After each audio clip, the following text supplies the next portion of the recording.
10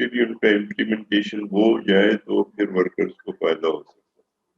ابھی 2014 سے یہ GST پلس کا اسٹیٹس ملا ہے, تو اس میں اگر یونینائزیشن کو دیکھیں تو کنونشن جو ہے ہم نے ریٹیفائی کیا ہوا ہے, لیکن یونینائزیشن بڑی نہیں ہے, کم ہوئی.